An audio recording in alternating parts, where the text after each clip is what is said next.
ભાવનગર શહેરના સિંધુનગરમાં મેરડી માતાના મંદિરમાં ફરી બની ચોરીની ઘટના। ભાવનગર શહેરના સિંધુનગર વિસ્તારમાં આવેલા મોક્ષ મંદિરની નજીક સ્થિત મેરડી માતાજીના મંદિરમાં 2 દિવસ પૂર્વે ચોરીની એક ચોંકાવનારી ઘટના બની છે।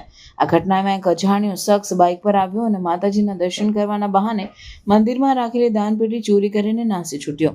આ ઘટનાએ સ્થાનિક રહેવાસીઓ અને ભક્તોમાં ચિંતા અને આશ્ચર્ય ફેલાવ્યું છે, કારણ કે આ મંદિરમાં 3 મહિના પહેલા પણ ચોરીની ઘટના બની હતી।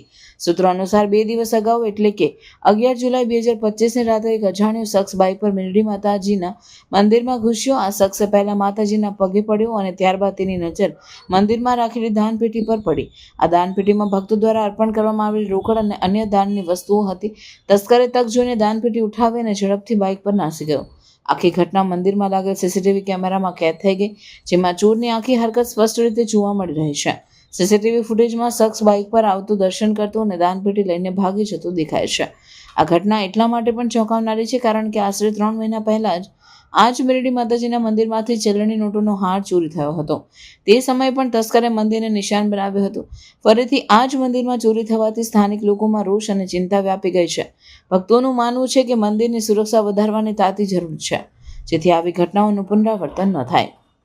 ઘટનાની જાણ થતાં જ મંદિરના સ્વયંસેવકોએ તાત્કાલિક સ્થાનિક પોલીસને જાણ કરી। પોલીસે ઘટના સ્થળે પહોંચીને તપાસ શરૂ કરી દીધી છે। સીસીટીવી ફૂટેજના આધારે તસ્કરની ઓળખ કરવાના પ્રયાસો ચાલી રહ્યા છે। પોલીસે આસપાસના વિસ્તારોમાં પણ તપાસ હાથ ધરી છે અને શક્ય તેટલી વહેલી તકે ગુનેગારને પકડવાની ખાતરી આપી છે। સ્થાનિક પોલીસ અધિકારીઓનું કહેવું છે કે આવી ઘટનાઓને રોકવા માટે મંદિરો અને ધાર્મિક સ્થળો પર સુરક્ષા વધારવાની જરૂર છે।